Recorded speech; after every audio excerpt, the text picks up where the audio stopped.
Hi, Ante here. I'm sure you've all at some point heard something about Bitcoin that you might or might not have believed in that was completely unfounded. Well, I surely have, so for today's video I've gathered top 5 Bitcoin myths that I consider to be my favorites out of the bunch. So let's dive straight into it. First, Bitcoin is only used by criminals. This is one of the oldest Bitcoin misconceptions that has only recently started to fade following the increase of the public interest and institutional adoption. It developed due to the fact that one of the first places where Bitcoin could be exchanged for, well, pretty much anything was Silk Road. And what Silk Road is a dark website which offered everything, from drugs to weapons, over stolen credit cards to assassins for hire. It was basically the Amazon of black market.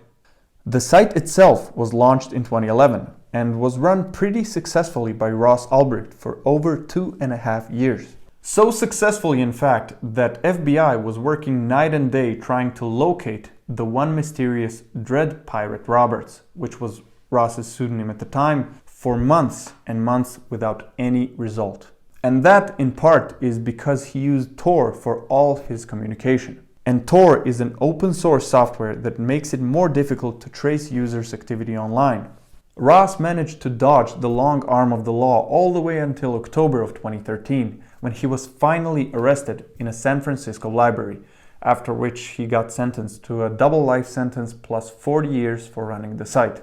After he got arrested, the FBI seized a total of over 144,000 bitcoins from a digital wallet on his computer, which were afterwards sold in a series of auctions for the total of $48.2 million.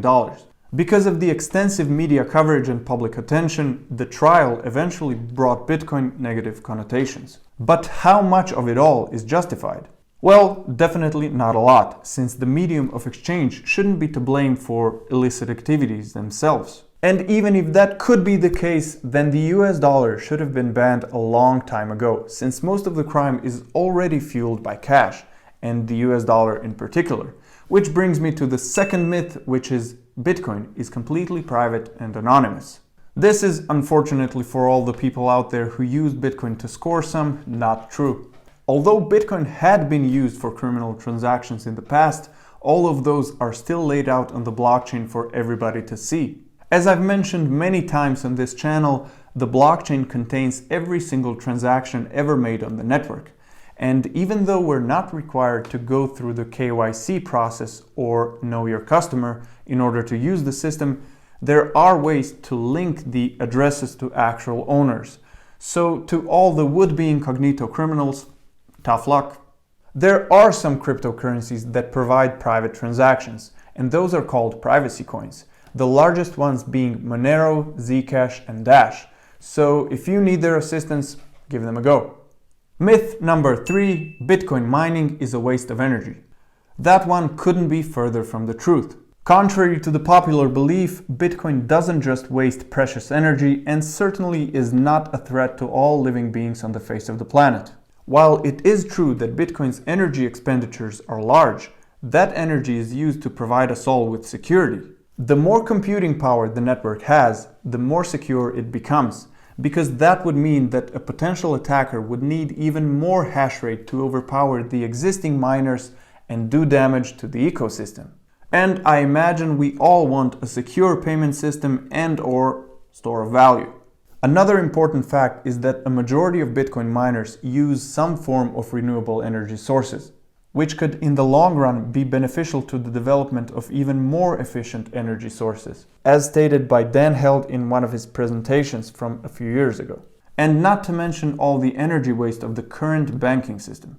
All the cumulative energy expenditures of the traditional systems where everything is included, from employees' gas consumption to electricity used to power thousands upon thousands of bank branches, are considerably less efficient than blockchain, which, according to some research papers, could optimize or at least bring good support to the existing financial system. And that is the fact that the general public is starting to realize. So if banks and such don't implement similar solutions to their own protocols, they might risk falling behind. In case you've missed it, there's a 10-minute video that I made on this subject which I highly recommend you to watch. It contains all the relevant data, and all sources I used are linked in the video's description, so definitely check it out as well. Myth number 4, Bitcoin can easily be hacked. Well, this one is not based on facts whatsoever. The belief developed because there were some hacks in the past, but not hacks of the blockchain itself. Those hacks were on different exchanges and similar platforms, where you're only protected by your password and hopefully 2FA, but other than that, you're pretty vulnerable. That's why it is said that you should only keep your coins on exchanges if you plan on trading, and if not, you should store them on a hardware wallet, in cold storage, or something similar. And we'll cover those in a future video. Basically, what makes Bitcoin so secure is blockchain, which is one of its underlying technologies. It makes Bitcoin extremely difficult to hack because it is constantly being reviewed and verified by the network nodes. Here's a video where I describe the protocol in detail, but the key thing here is the asymmetric encryption, where each address has two keys, public and private. Public keys are used to encrypt the transaction, and private keys are used to sign and decrypt them. In plain English, you need the address's private key in order to send the funds somewhere else within the blockchain. And if you want to brute force the private key out of a random address, book your session because it's going to take a while. Let's see why. Bitcoin's private key is a 256-bit number, and in hexadecimal that is 32 bytes, which equals 64 characters in the range of 0 to 9 or A to F. So there's 16 different possible characters for each number of the key. That means that there's 2 to the power of 256 different combinations to choose from, which is around 10 to the power of 77. That number looks like this, or 1 followed by 77 zeros. And just to describe how unfathomably large that number is, we'll go on to search for the information on how many atoms are there in the universe. There's an estimate that the number ranges from between 10 to the power of 78 to 10 to the power of 82. So, to conclude, there are somewhat fewer possible combinations than there are atoms in the universe. Okay, there's a few orders of magnitude of difference between them, but you get the point. And yes, you can sleep tight, as no known supercomputer can hack your private keys. And finally, myth number 5, Bitcoin is a scam. Believe me when I say that this is the most frequent thing I hear from all the so-called no-coiners. But no, Bitcoin is not a scam, it is not a Ponzi scheme, it is not a pyramid scheme or anything like that. It all grew from the fact that a lot of people lost money investing in Bitcoin. But let's put that in perspective. We'll go over to Google Trends to search for Bitcoin's all-time high when it comes to search volume.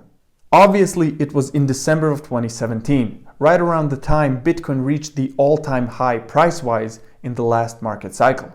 So many people who Googled it back then also bought it, probably after hearing about their friends' sick gains. What made them run into Bitcoin like there's no tomorrow is FOMO, or fear of missing out, which is arguably the most dangerous thing to encounter when investing in general, because most of the time people get wrecked. To understand why that is so, we'll go over to the Bitcoin chart and take a look what exactly happened. The price spiked like crazy all the way until December. So it's not out of this world to assume that all those people who bought Bitcoin down here wanted to take some profits, which meant that the price will probably drop due to lower demand, and all the new people will have to suffer some losses. The cryptocurrency market is fairly young, and it is healthy to accept that it is also risky because of all the volatility which occurs due to low market capitalization. So I would say that most people who lose money investing are the people who lack the knowledge to do so successfully, because they were ready to invest in something with a price chart that looks like this. And if that doesn't tell you something, I don't know what does. That's why I always say that you should invest in Bitcoin when you understand it. With a long-term perspective, you can't go wrong, even if you buy high. This is what happened after 2017. Other than people who got wrecked, there were also institutions that claimed back then that Bitcoin is a fraud because it doesn't have intrinsic value. Then I ask, does gold have intrinsic value? To that, my skeptical friends usually have the answer, but gold is used in electronics, which we can agree on. But Gold has been in use for thousands of years. So how come its only value comes out of us being able to hold physical gold and it being used in industry, which is a fairly recent thing? There has to be something else. The thing is that Bitcoin, same as gold, does have all the characteristics of hard money. But that's a topic for another video, so stay tuned. To conclude, let's see what aforementioned institutions have to say about Bitcoin these days. Enough said. Thanks for watching, keep mining, and I'll see you in another block.